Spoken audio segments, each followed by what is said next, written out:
ओमा चण्डाला प्रतिहतरयो यस्य प्रेम प्रवाहो लोकातीतोऽप्यहनजहो लोककल्याणमार्गम् त्रैलोक्येऽप्यप्रतिममहिमा जानकी प्राणबन्धो भक्त्या ज्ञानमृतवरवपु सीतयायो हि रामः स्तब्धीकृत्या प्रलयकलितं वाहवोत्थं महान्तं हित्वा रात्रिं प्रकृतिसहजाम् अन्धतामिस्त्रमिश्रम् गीतं शान्तं मधुरमपि यः सिंहनादं जगर्ज सोऽयं जातप्रथितपुरुषो रामकृष्णस्त्विदानीं जयो जयो रामकृष्णो वाञ्छाकल्पतरु जयो जयो भगवान् जगतेर गुरु जयो जयो गुरुमाता जगत जननी रामकृष्ण भक्तिदात्री चैतन्यदायिनी जयो जयो रामकृष्ण इष्ट गोष्ठीगण सबार चरण रेणु मागे अधम। श्री भगवानेर अशेष कृपाय तार शुभ आविर्भाव तिथि उपलक्षे आज के जे जन्म महोत्सवेर आयोजन करा हयेछे सेई अनुष्ठाने आज आमरा समवेत हयेछि। ठाकुरेर बड्ड दुःख छिलो नदियार गौरचंद्र तिनि वीर बलवान तिनि जायगाय जायगाय गिये तिनि भगवानेर नाम प्रचार करते पारतेन। तार शरीर खूब दुर्बल तार पक्षे बाड़ी बाड़ी गिये भगवानेर नाम प्रचार करा सम्भव नय। तार गाड़ी दरकार, गाड़ी भाड़ा के देबे, जे गाड़ी भाड़ा देबे से केमन शर्त आरोप करबे, एई रकम नाना रकम इप्सन बात्सेर मध्य श्रीरामकृष्ण खूब वेदनाहत अवस्थाय छिलेन। भक्तदेर कल्याणेर जन्य तादेर काछे भगवानेर कथा पौঁছে देবার জন্য आकुल এই महाप्राणके साहाज्य करते एगिয়ে এলেন एक दल भक्तकुल। যে কোনো একজন বর্ধিষ্ণু ভক্তের বাড়িতে শ্রীরামকৃষ্ণকে তারা নিয়ে যেতেন, তাকে ঘিরে সারাদিন উৎসব হতো। বড় লোকের বাড়ি কেন, বড় লোকের বড় বাড়ি, তাতে অনেক ভক্ত ধরবে। এবং শ্রীরামকৃষ্ণদেব চাইতেন যে এই সারাদিনের প্রসঙ্গ যখন হবে সেখানে যেন সবাই কিছু প্রসাদ পেতে পারে, প্রসাদ ছাড়া কেউ যেন না ফিরে আসতে পারে। আমরা এখন শ্রীরামকৃষ্ণকে কেন্দ্র করে ভক্ত সম্মেলন আয়োজন করি। আজকে আমরা শুনবো এরকমই দুটো গল্প। শ্রীরামকৃষ্ণ উপস্থিত থেকেছেন সেই ভক্ত সম্মেলনগুলোতে, কেমন ছিল সেই ভক্ত সম্মেলনের ছবি।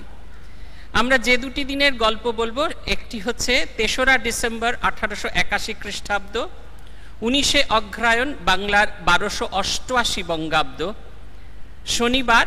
এটি হয়েছিল মনমোহন মিত্রের 23 নম্বর শিমুলিয়া স্ট্রিটের বাড়িতে, এবং তার ঠিক এক সপ্তাহ পরে 10ই ডিসেম্বর 1881 খ্রিস্টাব্দ 26শে অগ্রহায়ণ 1288 বঙ্গাব্দ শনিবার রামচন্দ্র মিত্রের বাড়িতে, রাজেন্দ্র মিত্রের বাড়িতে কেমন হয়েছিল তারই গল্প, দুটি গল্প পরপর আমরা শুনব। পুথিকার লিখছেন, এইবারে উৎসবের করে আয়োজন অভিমানী ভক্তবর শ্রীমনমোহন, নিমন্ত্রণ প্রেরণ করিয়া যথাকালে যে যথায় ভক্ত তার শহর অঞ্চলে, যথাদিনে সন্ধ্যাকালে হইলে আগত, একে একে ক্রমান্বয়ে হয় উপনীত, মহা আনন্দের দিন প্রভুর উৎসব, দলে বলে জুটিলেন প্রেমিক কেশব, ভক্ত সমাগম সুখে ফেটে যায় বাড়ি, হেনকালে উত্তরিল শ্রীপ্রভুর গাড়ি, উঠিল আনন্দ রোল বাহিরে ভিতরে, জনে জনে বন্দনা করিল প্রভু বরে, পূর্ণানন্দময় প্রভু অখিলের স্বামী, যেন সুখ দর্শনে তেন শুনে বাণী, প্রত্যেক কথায় তার প্রতি অক্ষরে সুধাধারা সমবয় শ্রবণ বিবরে, জীবন মুক্ত যত লোক কাছে যতক্ষণ, সংকল্প বিকল্প ভাব বিবর্জিত মন, শ্রীপ্রভুর আগমন মিত্রের ভবনে, পবনের বেগে বার্তা ধায় কানে কানে, দলে দলে আসে লোক ধরে না আবাসে, দীনবন্ধু দীনত্রাতা দর্শন আসে, ভরিল ভবন আর নাহি ধরে তথা, পাশেতে প্রশস্ত পথে অত্যন্ত জনতা, মহোৎসবে রীতিতা যথা হরি সংকীর্তন, আরম্ভ করিল তবে যত ভক্তগণ। পুথিকার লিখছেন যে শ্রী মনমোহন মিত্র তাঁর বাড়িতে উৎসবের আয়োজন করে কলকাতা শহরের যত ভক্ত আছে সকলকে আমন্ত্রণ জানালেন। আনন্দে পূর্ণ হয়ে আছে, ভক্তরা একে একে আসতে আরম্ভ করেছে। শ্রীরামকৃষ্ণ তখনও এসে পৌঁছননি, কিন্তু তার আগমন বার্তা তিনি আসছেন এই আনন্দে দলে দলে ভক্ত এসে উপস্থিত হয়েছেন। পুথিকার বলছেন, দলে বলে জুটিলেন প্রেমিক ও কেশব, ভক্ত সমাগম সুখে ফেটে যায় বাড়ি, হেনকালে উত্তরিল শ্রীপ্রভুর গাড়ি।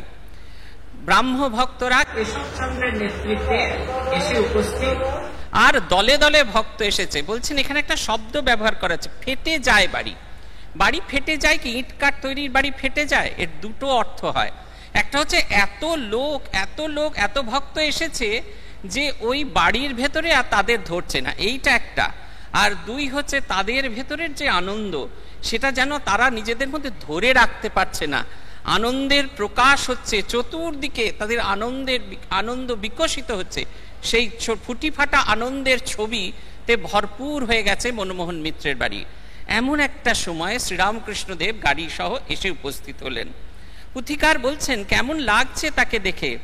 বলছেন, উঠিল আনন্দরোল বাহিরে ভিতরে, জনে জনে বন্দনা করিল প্রভু বরে, পূর্ণানন্দময় প্রভু অখিলের স্বামী, যেন সুখ দর্শনে তেন শুনে বাণী, প্রত্যেক কথার প্রতি অক্ষরে অক্ষরে সুধাধারা সমবয়ে শ্রবণ বিবরে। ঠাকুর এসে উপস্থিত হলেন। যে আনন্দটা এতক্ষণ কোনো রকমে চেপে চুপে রাখা হয়েছিল, সে আনন্দ যেন বাঁধ ভেঙে গেল। একেবারে আর ভক্তেরা নিজেদের ভেতরে আনন্দকে আর ধরে রাখতে পারছেন না। ঠাকুর এসে উপস্থিত হয়েছেন, তার সেই দিব্য চেহারা দেখছেন, সে দেখে সকলের আনন্দ হচ্ছে।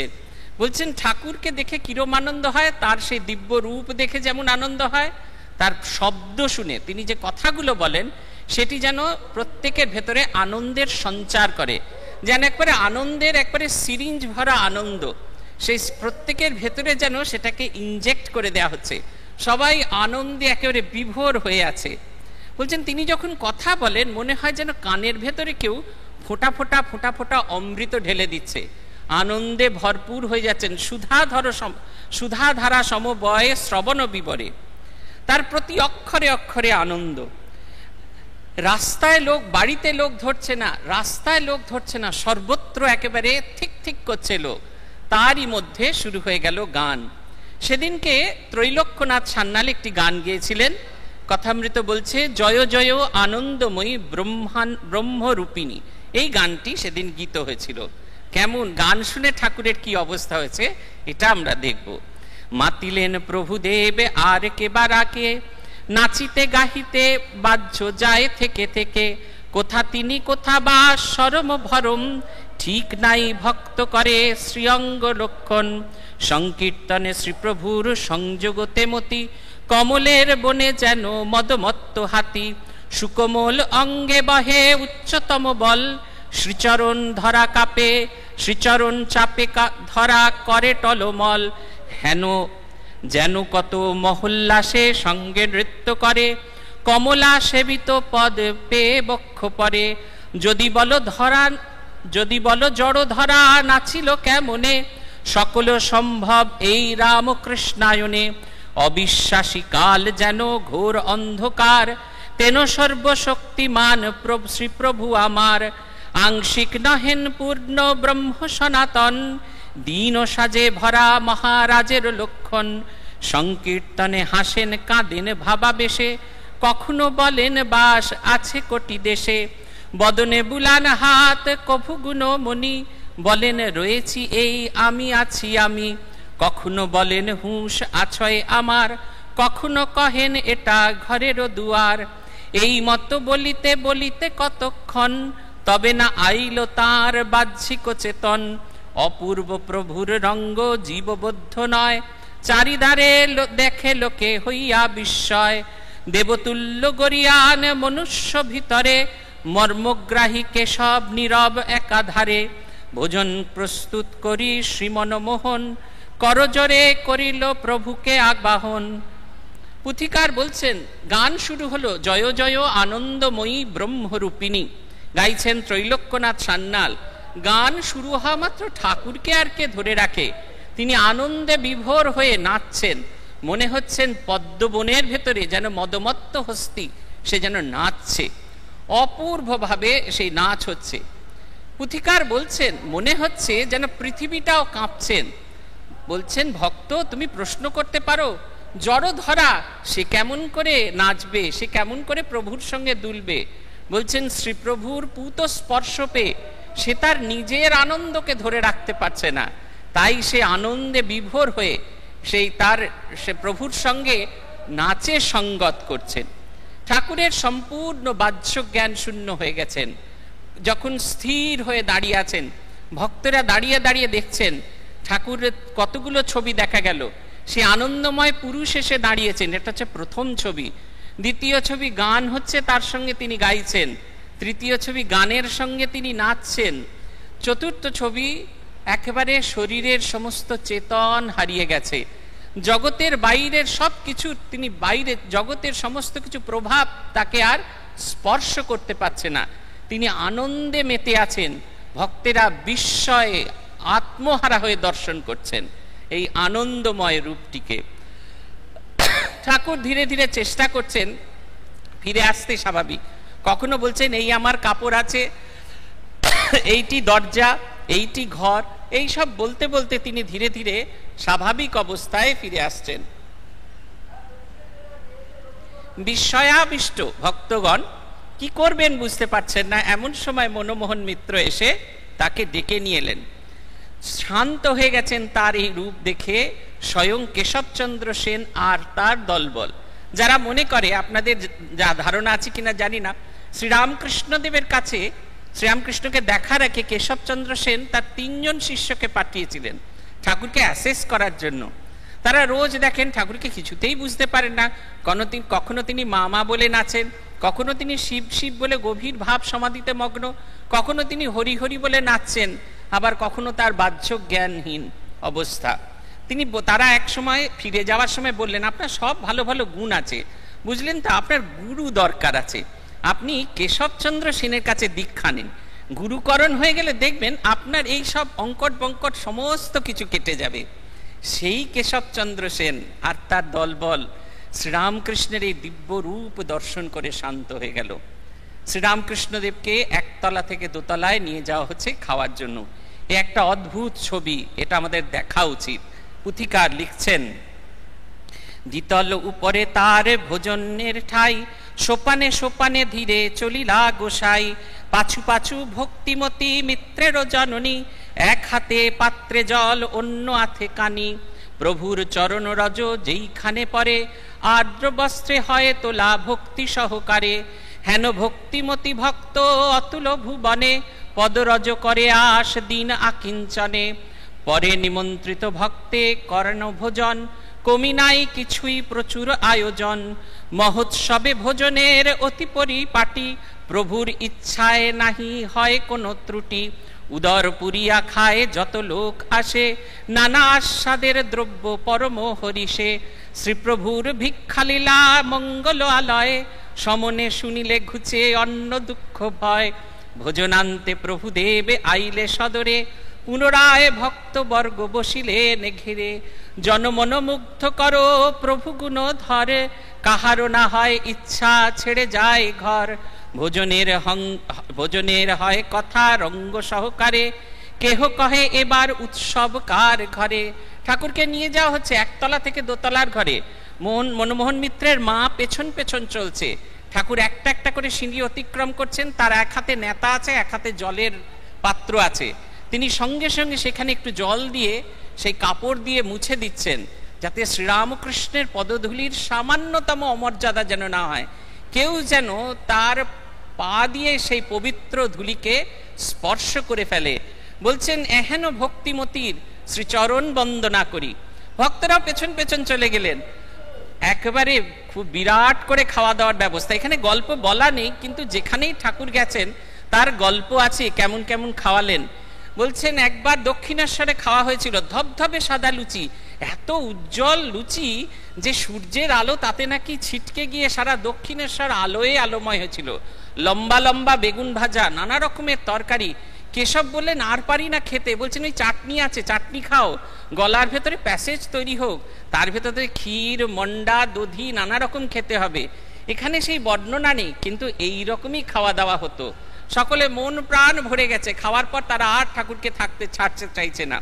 ঠাকুরকে মাঝখানে বসে তারা মালার মতো ঘিরে বসে আছে, অনিমিক দৃষ্টিতে তাকিয়ে আছে।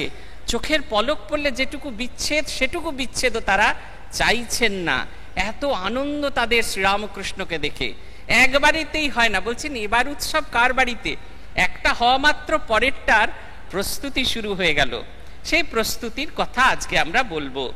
রামের ইঙ্গিতে কথা কহেন কেশব, রাজেন্দ্র বাবুর ঘরে এবারে উৎসব। সম্পর্কেতে রাজেন্দ্র রামের মাসিপতি, বাঙ্গালা দপ্তরে কর্ম লোক মাঝে খ্যাতি। পদস্থ লোকের মধ্যে তিনি একজনা, 7-8 টাকা মাসে মাহিয়ানা।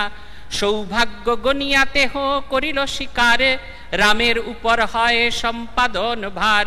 শ্রীপ্রভুর ভক্ত মধ্যে রাম দত্ত চাই, বড়ই দয়াল তারে জগত গোসাই।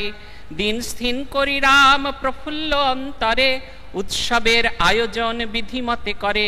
অর্থে নাই অনটন মনে যেন সাদ, চর্বচস্য লেজ্জ পেয়েও বিবিধ আস্বাদ। যথা দিনে শ্রীকেশব দিনের বেলায়, রাজেন্দ্র বাবুর কাছে বলিয়া পাঠায়। মহোৎসবে যোগদান নাহি হবে আজি, নিরানন্দ ব্রাহ্মদল কেহ নহে রাজি। শুনিয়াছি সেই নিরানন্দেরও কারণ, ব্রাহ্মশাক্ত সাধু অঘরের লীলা সংবরণ। সমাচার শুনিয়া রাজেন্দ্র বাবু ভাবে, না শিলে কেশব উৎসব কি বা হবে। তরা করি ডাকি রামে কহেন রাজেন্দ্র, আজি উৎসবের দিন করিবারে বন্ধ। কথা শুনি রামচন্দ্র উঠিল রুধিয়া, প্রভুর উৎসব বন্ধ কিসেরও লাগিয়া। প্রভুর উৎসব ইহা কেশবের নাই, সহস্র কেশব বিনা কিবা ক্ষতি হয়। এক চন্দ্র জগতে অন্ধকার হরে, অগণ্য তারকামালা কি করিতে পারে। প্রভুদেবে রাজেন্দ্রের ইহাই ধারণা, শ্রদ্ধেয় প্রণম্য মাত্র সাধু এক জনা। পুথিকার বলছেন সেদিনে রামচন্দ্রের প্ররোচনায় কেশবচন্দ্র প্রস্তাব রাখলেন, তাহলে পরের যে শনিবার, এই শনিবার তো হয়ে গেল 3 তারিখ, পরের শনিবার রাজেন্দ্র মিত্রের বাড়িতে হবে। বেচু চ্যাটার্জি স্ট্রিটের ওপরে যেখান দিয়ে গুরুপ্রসাদ চৌধুরী লেন ঢুকছে, ঠিক তার মুখের ওপর সেই বাড়িটি। বহু বছর সেই ঘরটিকে সুরক্ষিত রাখা ছিল। বাড়িটা এখন বিক্রি হয়ে গেছে, সেই স্মৃতিটাই চলে গেছে সম্পূর্ণ। কিন্তু ওই বাড়িতে ঠাকুর আসবেন, ব্যবস্থা হলো। রাজেন্দ্র ভীষণ আনন্দ পাচ্ছেন। রাজেন্দ্র তার মেসমশাই, রামচন্দ্র দত্তের মেসমশাই, বাংলা দপ্তরে কাজ করেন তিনি। 800 টাকা তিনি মাইনে পান, খুব প্রচুর ধনী। তার চেয়ে বড় কথা, ব্রহ্মবান্ধব কেশবচন্দ্র তার বাড়িতে আসবে। এই আনন্দে তিনি ফেটে পড়ছেন। কুইন ভিক্টোরিয়া যার সঙ্গে কথা বলবার জন্য ব্যস্ত, তিনি আসবেন আমার বাড়িতে, আনন্দ কি কম। তাই তিনি আনন্দে একদম ফেটে পড়ছেন। সঙ্গে সঙ্গে রাজি হয়ে গেলেন, মুঠো মুঠো টাকা অ্যালটেড হয়ে গেল। আর রামচন্দ্র উৎসব করতে একেবারে খুব রকমের তিনি পারতেন এই উৎসবগুলো করতে। তিনিও উঠে পড়ে লেগে উৎসবের আয়োজন করতে থাকলেন। উৎসবের দিন সকালবেলা কেশবচন্দ্র সেন জানালেন যে 8ই ডিসেম্বর, উৎসবটা 10ই ডিসেম্বর, 8ই ডিসেম্বর ভাই অঘরনাথের প্রয়াণ হয়েছে লখনৌতে। তাই ব্রাহ্মভক্ত সকলের শোক হয়েছে, তারা আসতে পারবেন না। এ কথা শোনা মাত্র রাজেন্দ্র বাবুর মাথায় হাত পড়ে গেল।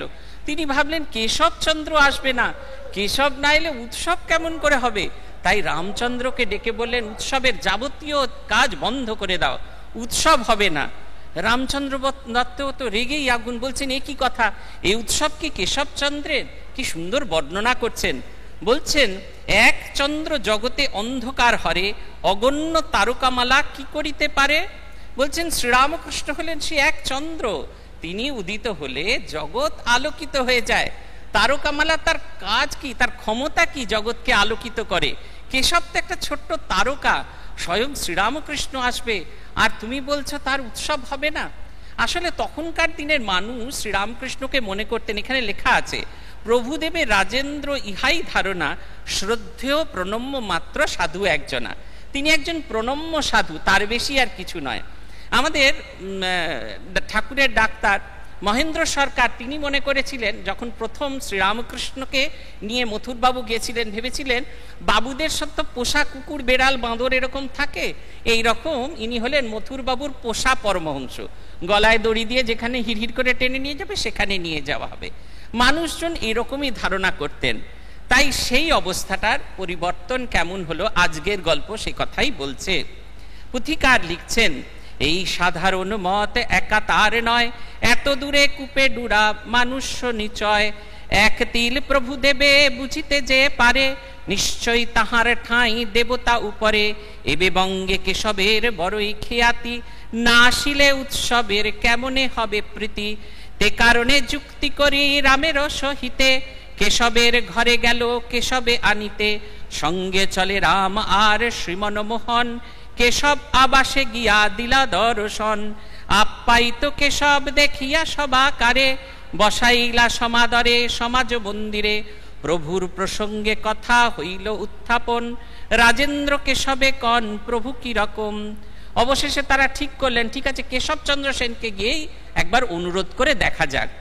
রামচন্দ্র, মনমোহন দত্ত এবং রাজেন্দ্র মিত্র এরা তিনজন গেলেন কেশবের বাড়িতে। কেশব তাদের দেখে খুব আনন্দ পেলেন, সমাজ মন্দিরে নিয়ে গিয়ে বসালেন। বসা মাত্র রাজেন্দ্রের মনের ভিতরে যে প্রশ্নটা এতক্ষণ ছটফট করছিল, আকুলি বিকলি করছিল, সে জিজ্ঞাসা করে বসলো, পরমহংসদেব তার সম্পর্কে আপনার কি ধারণা? কেশব কি বলছেন আমরা শুনি। পুথিকার বলছেন, প্রশ্ন শুনি কতক্ষণ থাকিয়া নীরব, উত্তর করিলা পরে প্রেমিক কেশব। উচ্চ বস্তু মহাভাব নামে যাহা জানি, চৈতন্য চরিতে আছে তাহারও কাহিনী।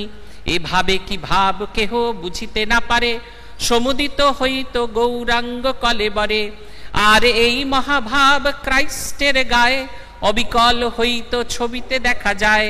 এত বলি ভাবগ্রস্ত যিশুর মূরতি, ছিল তাঁর দেখাইল ব্রাহ্ম মহামতি। এখন ইহার দেহে সেই ভাব খেলে, তাই এরে গৌরাঙ্গের অবতার বলে। ইহার মতন লোক অতুল ভুবনে, শুনেছিনু গ্রন্থে এবে দেখিনু নয়নে। স্বরূপত্ব তত্ত্ব কি বা কথায় না আসে, উচিত ইহারে রাখা গেলাসের কেশে। ধুলা যেন নাহি লাগে যতনের ধন, কর্তব্য থাকিয়া দূরে মাত্র দর্শন।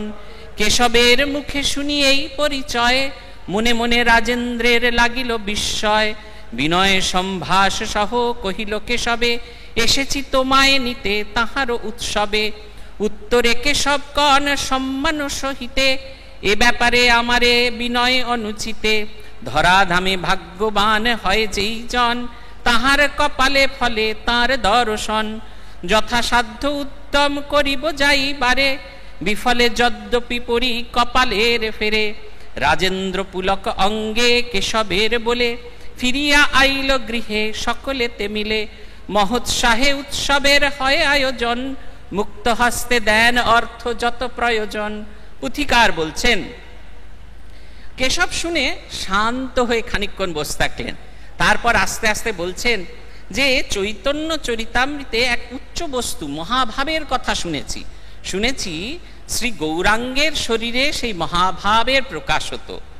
পরবর্তীকালে ক্রাইস্টের ছবি দেখেও আমার মনে হয়েছে যে তাঁর শরীরেও এই উচ্চ বস্তু মহাভাব হতো, আর ইদানিং সেই মহাভাব হয় এই শ্রীরামকৃষ্ণের।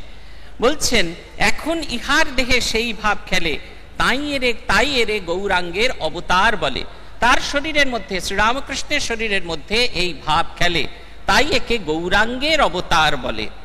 বলছেন ইহারও মতন লোক অতুল ভুবনে, শুনেছিনু গ্রন্থে এবে দেখিনু নয়নে। এতদিন পর্যন্ত পড়েছি, শব্দের ভেতর দিয়ে খুঁজেছি, এতদিনে প্রথম একজন মানুষ দেখলাম যার ভেতরে যিনি এই মহাভাবের লিভিং ডেমনস্ট্রেশন, জীবন্ত মূর্ত বিগ্রহ হয়ে আছেন। তারপরের কথাটা দারুণ, উচিত ইহারে রাখা গেলাসের কেশে স্বরূপত্ব তত্ত্ব কিবা কথায় না আসে, ধুলা যেন নাহি লাগে যতনের ধন, কর্তব্য থাকিয়া দূরে মাত্র দর্শন। বলছেন তিনি কি লাটের মাল? একে উচিত গেলাসের কেশের মধ্যে রাখা, যাতে মরজগতের মলামাটির সামান্যতম স্পর্শ যেন না লাগে। কেশবের কথা শুনে রাজেন্দ্র বিস্মিত। এতক্ষণ ছিল উৎসব কেশবের উৎসব, তার শব্দটাই বদলে গেল। তিনি বলছেন বিনয় সম্ভাষয়ে কহিল কেশবে, এসেছি তোমায় নিতে তাহার উৎসবে। এতদিন কেশবের উৎসব ছিল, এবার বলছেন শ্রীরামকৃষ্ণের উৎসবে তোমাকে নেব বলে এসেছি। দেখুন মানুষের কিরকম অদ্ভুত পরিবর্তন হয়ে যাচ্ছেন। কেশব বলছেন আমার প্রতি ওরকম বিনয় দেখানোর কোনো প্রয়োজন নেই। এ মহাভাগ্য হয় যদি তার উৎসবে আমি আসতে পারি। আমি চেষ্টা করব প্রাণপণে, আমার যদি দুর্ভাগ্য হয় তাহলে তার দর্শন হবে না। এই আনন্দের কথা শুনে তার ভেতরের যে শ্রীরামকৃষ্ণের স্বরূপটি জানতে পেরে ভেতরের মানুষটি জেগে উঠল।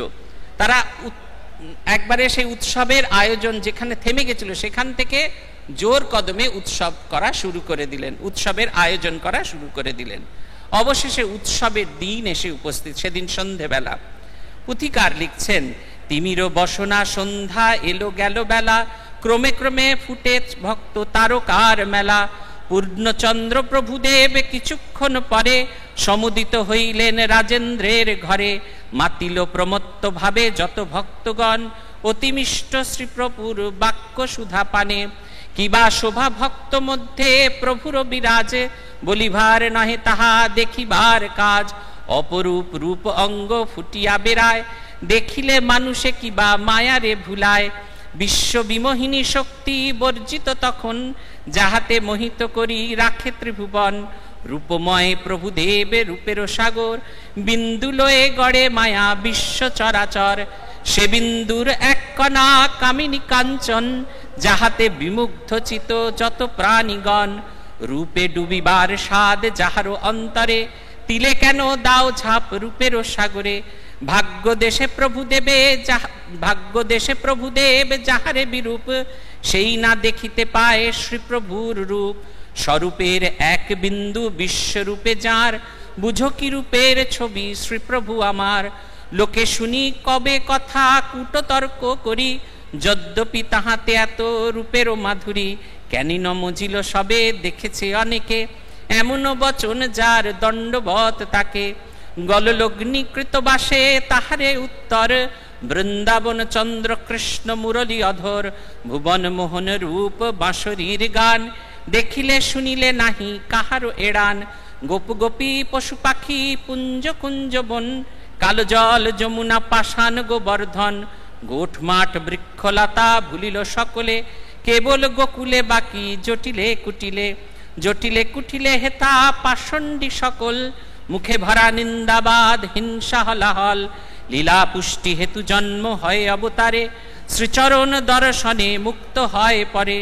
গরলের বিনিময়ে সুধা পরে পায়, দয়ার সাগর প্রভু তাহার কৃপায়। দয়া যেন তাঁর রূপ দয়ালু ঠাকুর, অমিয় বরশি বাণী কণ্ঠে মিঠা সুর। শ্রবণ মধুর সুর নহে বিশ্বরণ, ভাগ্য বলে বারেক যে করেছে শ্রবণ। গীত শুনিবার স্বাদ সকলের মনে, ফুটিয়া বলিতে নারে শ্রীপ্রভুর স্থানে। অন্তরে বুঝিয়া তবে প্রভু গুণমণি, যশোদা নাচাত গীত ধরিল অমনি। পুথিকার বলছেন যে সন্ধ্যা এলো, দিন চলে গেল, সন্ধ্যা এসে উপস্থিত হলো। বলছেন সেই কালো অন্ধকার সেই ভক্তের আকাশে একে একে একটু একটু ভগবানের আকাশে একে একে একটু একটু করে তারার মতো ভক্তরা ফুটে উঠতে থাকলো। এমন সময় সেই পূর্ণচন্দ্র রূপ শ্রীরামকৃষ্ণ এসে উপস্থিত। মনে হলো তার উজ্জ্বল জ্যোতি, কেন চাঁদের জ্যোতি কেন? কারণ চাঁদ আলো দেয়, সূর্য আলো দেয়, কিন্তু সূর্যের আলোর যে তীব্রতা তাতে চোখ সহ্য করতে পারে না।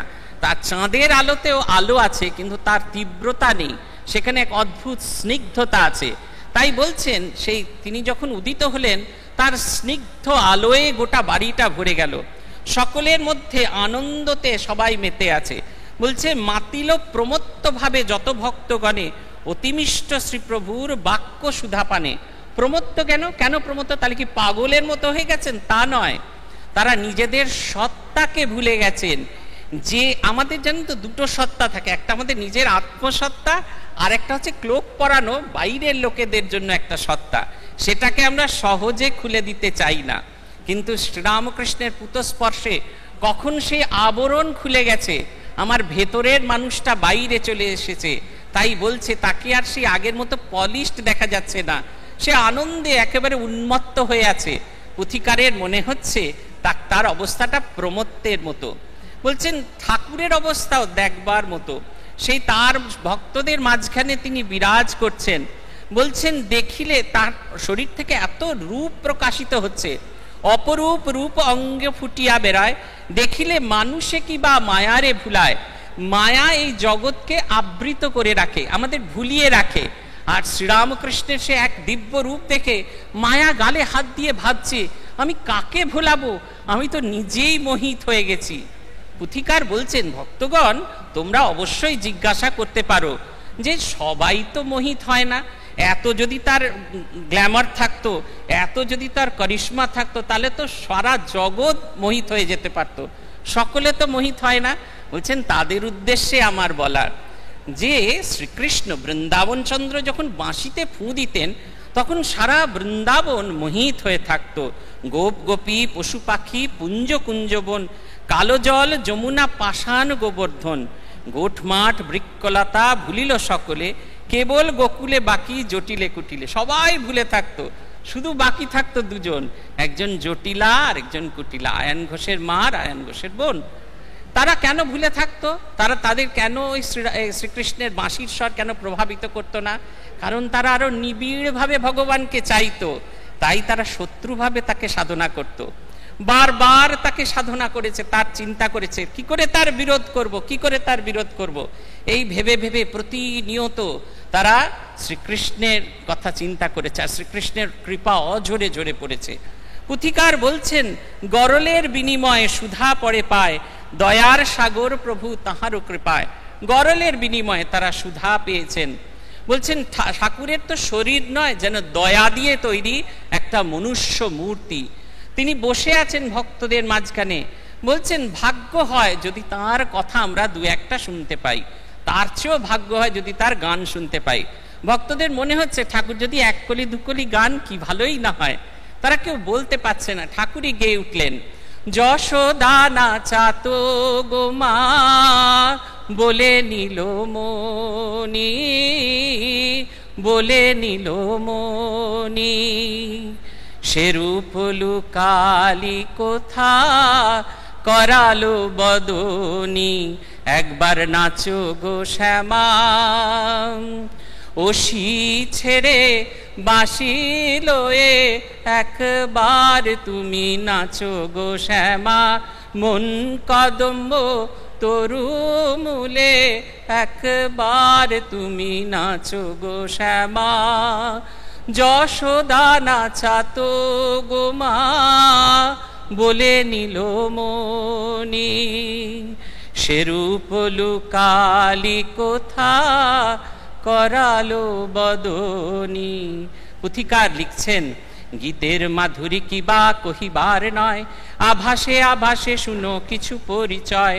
সমাগত শ্রোতা যত ছিল সেই ভাবে, তেমতি রহিল তারা গীতের প্রভাবে। বাহ্য জ্ঞানহীন নাই জান্তব চেতন, জড়পুত্তলিকাবৎ শরীরও যেমন। অনিমিক আখিলীন প্রভুর বদনে, নীরব সে তথা যে বা আছিল যেখানে। ক্ষুদ্র গীত আকর করিয়া সংযটন, গোটা ঘণ্টা চলে তবু নহে সমাপন। শ্রীপ্রভুর গীতে বহে দুই মিষ্ট ধারা, সুমধুর স্বর এক দ্বিতীয় চেহারা। গীত গাথা যেইভাবে তাহারও মতন, শক্তিময়ে বাক্য করে আকার ধরন। মূর্তিময় চেহারা শ্রোতার চিত্তপটে, ডিম্ব মধ্যে পাখির শাবক যেন ফুটে। শ্রীবদনে বিগলিত যেন যে কোনো অক্ষর, শুধু নহে কেবল শ্রবণ রুচিকর। নানাবিধ রূপগুণ তাহাতে নিহিত, সমন ইন্দ্রিয় পঞ্চ শুনে বিমোহিত। উপমায় অবিকল প্রভুর সঙ্গীত, মধুগন্ধে মধুসহ গন্ধে যেন কুসুম জরি। যে সময় শ্রীপ্রভুর গীত সমাপন, সশিষ্যকে সব আসি দিলা দর্শন। পুথিকার বলছেন সবাই শুনছে, ঠাকুরের গান মোহিত হয়ে শুনছে, হাঁ করে তাকিয়ে আছে, তাদের চোখের পলক পড়ছে না। তারা একেবারে মুগ্ধচিত্ত হয়ে শ্রীরামকৃষ্ণের সেই দিব্য গীতি শ্রবণ করছে। তাদের আনন্দে তাদের মন একেবারে ভরে উঠেছে, ভুলে গেছে নিজের স্বরূপটি। তারা আনন্দে আনন্দে একদম ভরপুর হয়ে গেছেন। বলছেন ঠাকুরের গানের দুটি প্রভাব, বলছেন তার সেই দিব্য চেহারা, ছোট্ট কপাল, উজ্জ্বল নাক, প্রেমে ঢলো ঢলো চোখ, কান যেখানে, চোখ যেখানে শেষ হচ্ছে সেখানে কান, পাতলা দুটো ঠোঁট, সবসময় সেটা যেন ওষ্ঠ অধর যেন তার মুখামৃতে পূর্ণ, হংসীর মতো গলা, বিরাট বড় বুক, আজানুলম্বিত হাত, বড় বড় পা, পদ্ম ফুলের মতো নরম পাপড়ি, আর তার সঙ্গীত। বলছেন বেণুর সেরা সুর, কোকিলের সেরা স্বর, বীণার সেরা সুর, সবগুলোকে যদি একসঙ্গে করে যদি মন্থন করা হয়, তার থেকে যে সেরা জিনিসটি বেরোবে তার চেয়েও সুরেলা তার গলা। একটি ছোট্ট গান আখর দিয়ে দিয়ে দিয়ে দিয়ে তিনি 1 ঘন্টা গাইলেন, কেউ বুঝতেই পারল না। কেশবচন্দ্র সেন, যাকে ছাড়া উৎসব হবে না ঠিক হয়েছিল, তিনি এসে উপস্থিত, ভক্তদের তাকানোরই সময় নেই। পুথিকার লিখছেন যে সময় শ্রীপ্রভুর গীত সমাপন, সশিষ্যকে সব আসি দিলা দর্শন। ভক্তি ভরে বন্দনা করিল প্রভু দেবে, প্রভুও অপার সুখী দেখিয়া কেশবে। শ্রীপ্রভুর গীতে আত্মহারা এত সব, ঠিক নাই আসিলেন এখনো কেশব। দুনিয়া জুড়িয়া যার যশগুণ গায়ে, মহামান্য ধন্য গণ্য গোটা বাঙ্গালায়। লোকের অবস্থা বুঝি শ্রীপ্রভু আপনে, সমাদরে কেশবে বসানে সন্নিধানে। ক্রমে পরে শ্রোতাগণ হইলে সহজে, চায়ে এ অধম সবাকার পদরজ। ব্রাহ্মদের মধ্যে যিনি বিশারদ গীতে, রাগ রাগিনীতে গান গাহিল গাহিতে। কোন মতে শ্রুতি প্রীতি নাহিল কাহারে, শ্রীমুখে শুনেছে যেই শ্রীপ্রভুর আমার। প্রভুর মধুর কণ্ঠ শুনিয়া প্রথমে, পরে যদি বিনা বাজে বাজ লাগে কানে। এমন সময় সবে হয় আবাহন, প্রস্তুত প্রভুরটাই বোঝন কারণ। ভক্তগণ পশ্চাতে সর্বাগ্রে প্রভুরায়, আজিকার ভিক্ষারিলা এই তক সায়। ভক্তেরা, রাজেন্দ্র মিত্র তিনি হতবাক হয়েছিলেন, কেমন করে উৎসব হবে, কেশব আসবে না, এই উৎসব কি করা সম্ভব হবে? ভক্তরা ভুলেই গেল, দেখতেই পেল না কেশবের উপস্থিতি। তারা কেউ তাকে বসাতেও এলো না। ঠাকুর তার আসন থেকে উঠে গিয়ে কেশবকে হাত ধরে বসালেন। খানিকক্ষণ পরে তাদের সম্বিত ফিরে এলো। কেশবের সঙ্গে একদল উচ্চ গানে গাইতে পারে এরকম একটি দল থাকতো, তাদের মধ্যে যিনি সবথেকে সেরা তিনি গান গাইলেন, কিন্তু মনে হচ্ছে বাজ পড়ছে কানে, একবারে এত খারাপ লাগছে শ্রীরামকৃষ্ণের গান শোনার পরে। ভক্তেরা কিছু বলতেও পারছেন না। এমন সময় মুক্তির ডাক এলো, সবাইকে খাবার জন্য ডেকে নিয়ে গেল। শ্রীরামকৃষ্ণকে কেন্দ্র করে ভক্ত দল ফিরে গেল। এই হচ্ছে এই দুদিনের ছবি। আপনাদের মনে হতে পারে ঠাকুর এলেন, গাইলেন, নাচলেন, সেদিনের ভক্তদের তো আয়োজন হচ্ছে, আমাদের লাভটা কি হবে মশাই? আমাদের লাভ শুধু এইটুকু, তিনি যে আমাদের জীবনযাপনের একটা উচ্চ স্ট্যান্ডার্ড বেঁধে দিয়ে গেছেন, সেই স্ট্যান্ডার্ড, সেই মানটিকে যেন আমরা নিজেরা অন্তরে অন্তরে অনুভব করি এবং জীবনটিকে সেই খাতে, সেই ধারায় বইয়ে নিজের জীবনকে যেন ধন্য করে নিতে পারি। আজকের এই পবিত্র দিনে শুধু তার কাছে প্রার্থনা যে তাঁর দেখিয়ে যাওয়া পথ, সে যেন আমরা দাগা বুলিয়ে যেতে যেতে একটি নতুন জীবন যেটি তিনি সন্ধান দিয়ে গেছেন, সেই জীবনকে যেন নিজের করে নিতে পারি। এই পুরনো দেহ এক নতুন সত্তা পেয়ে এক নতুন মানুষে রূপান্তরিত হয়। স্বামীজি বলরাম বসুকে লিখেছিলেন যে পশু ছিলেন, মানুষ হয়েছেন, দেবতা হবেন। শ্রীরামকৃষ্ণের এই যাবতীয় লীলা তার একটাই লক্ষ্য, আমার ভেতরের মানুষ সত্তা, আমার ভেতরের পশু সত্তাকে ছেড়ে দেবতায় উত্তরণ। শ্রী ভগবান আমাদের সেই প্রার্থনা পূর্ণ করুন। সেই প্রার্থনা জানিয়ে আজকের মতো পুঁথিপাঠ এখানেই শেষ করছি। জয় জয় রামকৃষ্ণ বাঞ্ছা কল্প তরু, জয় জয় ভগবান জগতের গুরু। জয় জয় গুরু মাতা জগত জননী, রামকৃষ্ণ ভক্তিদাত্রী চৈতন্য দায়িনী। জয় জয় রামকৃষ্ণ ইষ্ট গোষ্ঠীগণ, সবার চরণ রেণু মাগে অধম। ওম শান্তি শান্তি শান্তি। হরি ওম তৎসৎ। শ্রীরামকৃষ্ণার্পণমস্তু।